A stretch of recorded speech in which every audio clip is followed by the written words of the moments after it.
So many pieces all back together now. What's your vision? Hello friend, आज मैं आप लोगों को सिखाने वाला हूँ एक यूट्यूब की क्लोन स्क्रिप्ट को फ्री होस्टिंग पे पब्लिश करना। तो दोस्तों ये स्क्रिप्ट है जिसको आज मैं बनाने जा रहा हूँ दूसरी फ्री होस्टिंग साइट पे। तो यहाँ पे सबसे पहले आप PHP वाइब सर्च कीजिए, इसके बाद पहली लिंक को क्लिक कीजिए। दोस्तों ये फ्री वाला है और ये प्रीमियम वर्जन है, तो ये फ्री वाला हम डाउनलोड कर लेंगे दोस्तों और इसको हम अपने फ्री होस्टिंग पे पब्लिश करेंगे। देखिए कुछ इस तरह दिखाई देगा आपकी वेबसाइट कंप्लीट इंस्टॉलेशन होने के बाद।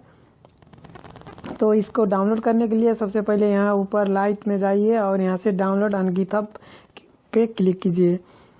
तो दोस्तों यहाँ पे क्लोन डाउनलोड और डाउनलोड जिप पे क्लिक कीजिए। इसके बाद दोस्तों ये डाउनलोड हो जाएगा। देखिए हो रहा है डाउनलोड। तो इसको अब हम शो फोल्डर करेंगे और इसको हम डेस्कटॉप पे रखेंगे ताकि ढूंढने में आसानी हो। तो यहाँ पे पेस्ट कर देता हूँ दोस्तों। तो अब हम चले जाएंगे फ्री होस्टिंग साइट पे जहाँ पे हमें होस्टिंग मिलने वाला है और डोमेन नेम मिलने वाला है।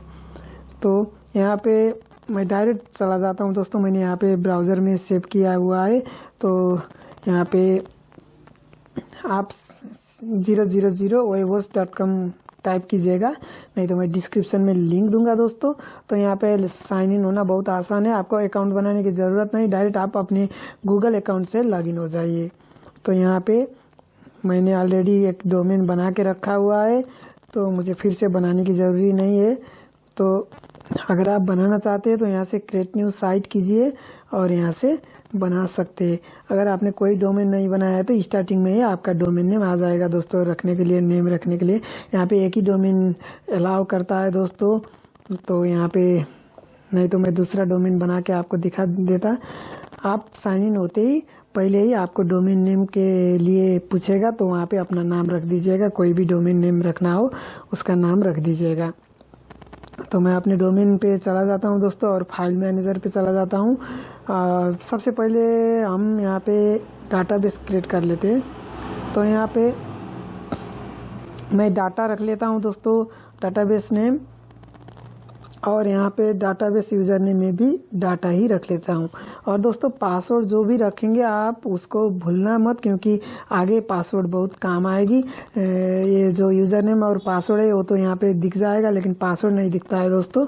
तो यहाँ पे अब हम जाएंगे बैक टू वेबसाइट और यहाँ पे फाइल मैनेजर में चले जाएंगे और उस स्क्रिप्ट को हम यहाँ पे अपलोड करेंगे दोस्तों। तो सिंपल तरीके से यहाँ पे पब्लिक HTML के अंदर हमको इस स्क्रिप्ट को अपलोड करना है। तो यहाँ पे अपलोड फाइल में चले जाना है और जो भी हमने डाउनलोड किया था स्क्रिप्ट उसको यहाँ पे अपलोड कर देना है। तो यहाँ पे डेस्कटॉप पे रखा हुआ था मैंने, तो इसको ओपन कर लेते हैं और अपलोड कर लेते हैं। तो दोस्तों ये अपलोड हो चुका है, सिर्फ 7 MB का है। तो अब इसको हम अनजिप कर लेते हैं। तो यहाँ से एक्सट्रैक्ट करके इसको अनजिप कर लेते हैं। यहाँ पे अनजिप होने में थोड़ा टाइम ले सकता है दोस्तों, मैंने थोड़ा वीडियो कट कर लिया है ताकि वीडियो ज़्यादा लंबा ना हो। तो अब ये जिप वाली फाइल जो है इसको डिलीट कर देते हैं ताकि स्पेस खाली हो। फिर से लॉगिन करने के लिए बोल रहा है दोस्तों, तो इसको हम कट करके फिर से लॉगिन कर सकते हैं। तो यहाँ से कट कर देते हैं और फिर से लॉगिन हो जाते हैं। तो दोस्तों यहाँ पे इसको डिलीट करने के बाद हम ये सारे जो PHP वाइब के अंदर फोल्डर के अंदर जितने भी फाइल है वो सारे फाइल को हम मूव कर लेंगे पब्लिक HTML के अंदर। तो यहाँ से फोल्डर के अंदर फोल्डर बना हुआ है, तो इसको डायरेक्ट पब्लिक HTML पे डायरेक्ट आना चाहिए, इसलिए इसको हम यहाँ से मूव कर लेते हैं। इसको मूव करके यहाँ पे चेंज में जाके पब्लिक HTML क्लिक करके सेलेक्ट दिस करके और यहाँ पे मूव कर देते हैं। तो ये सारे फाइल मूव हो चुका है दोस्तों। अब हम फिर से एक बार पब्लिक HTML में जाएंगे और ये 10 CMS का फोल्डर जो है इसको पहले डिलीट कर लेते हैं, क्योंकि ये खाली फोल्डर है दोस्तों। तो यहाँ पे 10 CMS फोल्डर है, इसके अंदर के सारे फाइल को हम बाहर ले लेते जहाँ पे हमने थोड़ी देर पहले कॉपी किया था, मूव किया था। तो दोस्तों इसको कट कर लेते हैं। पहले हम एक बार अपनी वेबसाइट को चेक कर लेते हैं दोस्तों। तो यहाँ पे अभी रन नहीं हुआ है स्क्रिप्ट, तो यहाँ पे इसको सिलेक्ट ऑल कर लेते हैं और मूव कर देते हैं पब्लिक HTML पे। मैं फिर से दिखा देता हूँ दोस्तों। बैक करके 10 CMS फोल्डर में जाना है और इसको ओपन करके ये ऊपर का जो नेम के आगे जो टिक लगाना है वहाँ पे लगा दीजिए, सारे सिलेक्ट हो जाएंगे। उसके बाद पब्लिक HTML में क्लिक करके सिलेक्ट दिस करके मूव कर दीजिए। तो लगभग हमारा स्क्रिप्ट का काम ख़त्म हो गया। अब यहाँ पे रिफ्रेश करने के बाद आना चाहिए दोस्तों स्क्रिप्ट। तो आ चुका है दोस्तों। तो अब हम यहाँ पे रन सेटअप कर लेते हैं दोस्तों, ताकि यहाँ पे क्या क्या प्रॉब्लम है वो देख लेते हैं। तो यहाँ पे रन सेटअप, तो देखिए दोस्तों यहाँ पे एक URL सेटअप करना पड़ेगा और डाटाबेस की जो डिटेल है उसको रखना पड़ेगा यहाँ पे। तो यहाँ पे नहीं, हमें स्क्रिप्ट में रखना पड़ेगा दोस्तों। और यहाँ पे थंब कैच का भी एक एरर शो कर रहा है। यहाँ पे कुछ फाइल मिसिंग है दोस्तों, तो इस फाइल को हमें वहाँ पे क्रिएट करना पड़ेगा। एक थम्स नाम का फोल्डर बनाना पड़ेगा, सिर्फ इतना सा ही है। तो हम फाइल मैनेजर में 10 CMS में चले जाते हैं।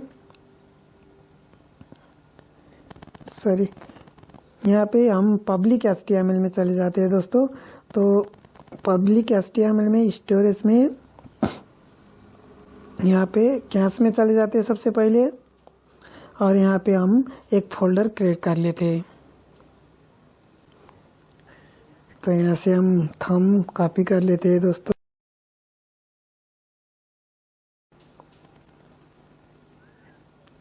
इसको कॉपी करके यहाँ पे पेस्ट कर देते हैं। तो इसको क्रिएट कर लेते हैं। इसके बाद हमारा जो कैच का फोल्डर है वो बन चुका है। अब यहाँ रिफ्रेश करने पर वो चला जाएगा। तो अब हमें करना क्या है कि यहाँ पे मीडिया के अंदर भी थम्स फोल्डर बनाना है एक। तो यहाँ पे मीडिया कहाँ पे, स्टोरेज में, मीडिया के अंदर यहाँ पे एक फोल्डर क्रिएट कर लेते हैं। तो यहाँ पे भी वही पेस्ट कर देना है और क्रिएट कर देना है। अब हमें सेटअप करना है, 2 एरर अभी बाकी है। तो यहाँ पे हमको डोमेन और जो डाटाबेस की डिटेल है उसको फिलअप करना पड़ेगा। तो यहाँ पे हम चले जाते हैं पब्लिक HTML में, और यहाँ पे सब config.php config का फाइल है। इसको हम राइट क्लिक करके एडिट कर लेते हैं, और यहाँ पे हमें सारे डिटेल देना पड़ेगा दोस्तों। DB यूज़र में DB यूज़र नेम जो हमने थोड़ी देर पहले क्रिएट किया था उसको हमें यहाँ पे इंस्टॉल करना पड़ेगा। तो वो यहाँ पे फाइल मैनेजर में चले जाते हैं, सॉरी डाटाबेस में चले जाते हैं, और यहाँ से हमें DB यूज़र मिलने वाला है। तो ये DB यूज़र जो है इसको यहाँ पे पेस्ट कर देना है।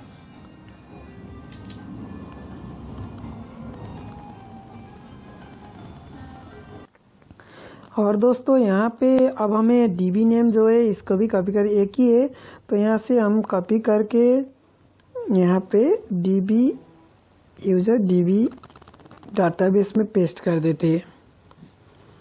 अब हमें होस्ट सेटअप करना पड़ेगा, पासवर्ड सेटअप करना पड़ेगा। तो जो हमने यहाँ पे लोकल होस्ट,